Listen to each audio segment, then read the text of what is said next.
बिस्मिल्लाहिर्रहमानिर्रहीम। अस्सलाम वालेकुम।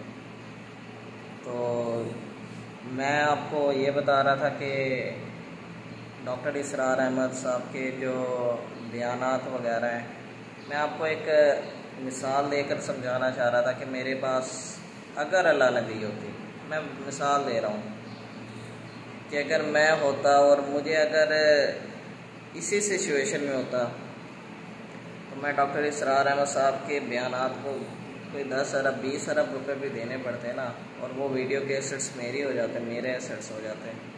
तो ये मेरे लिए जो दिली सुकून का ज़रिया है ना, इनको ख़रीदने के लिए मैं ये भी कर लेता।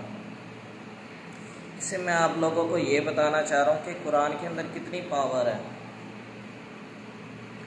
और कुरान पाक की सूरत की तो क्या ही बात है।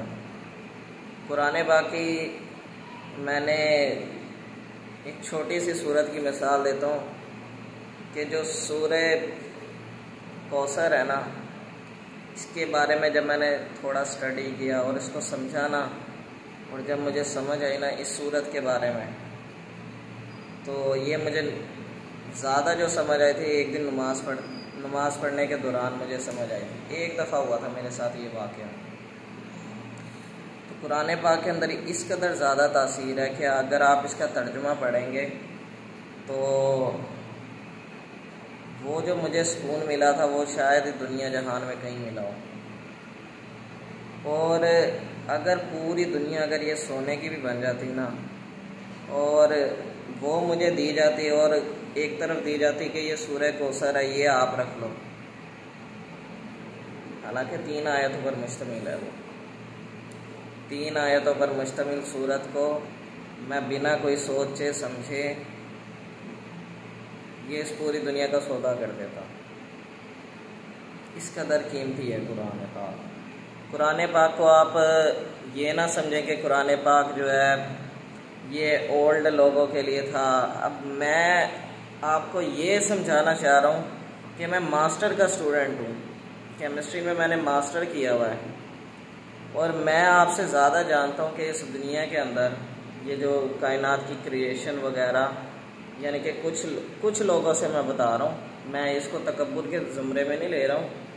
अल्लाह ना करे, ये तो पहली सीढ़ी, अल्लाह ना करे ऐसा हो कभी और क़यामत तक ना हो, क्योंकि शैतान जो है वो तो वहीं से ही जलील हुआ था तकब्बुर की वजह से। मैं तो पहली सीढ़ी अगर इंसान ने चढ़नी है दीन की, तो तकब्बुर को खाली करने वाली सीढ़ी है, इसको खाली करोगे तब आओ दीन की तरफ। तो मैं एक मिसाल देना चाह रहा हूँ कि मैंने अपनी लाइफ में जो स्टडी किया है ना, वो ये है कि थ्योरीज होती है। साइंस एक थ्योरी का नाम है। हम केमिस्ट जो होते थे ना, हम मुख्तलिफ़ किस्म की थ्योरीज पेश करते थे, और वक्त के साथ साथ कोई अगर उस थ्योरी को, यानी कि उससे बेहतरीन कोई अगर दे देता था थ्योरी, तो पिछली क्या हो जाती थी, वो ज़ाया हो जाती थी और नई थ्योरी लॉन्च हो जाती थी। थ्योरीज वक्त के साथ साथ चेंज होती रहती हैं। तो अब मैं एक पढ़ा लिखा इंसान हूँ, समझदार इंसान हूँ, मैं आपको ये सिर्फ बताना चाह रहा हूँ कि कुरान की वैल्यू क्या है और किस तरीके से आजकल के मुसलमान कुरान पाक को वैल्यू नहीं दे रहे। आप कुरान पाक को वैल्यू तो दे के देखें, आप उसका तर्जुमा पढ़ें तो सही, आपको पता चलेगा कि कुरान पाक में अल्लाह ताला ने बताया क्या है और कुरान पाक के अंदर तासीर क्या है, किस कदर ज़्यादा सुकून है।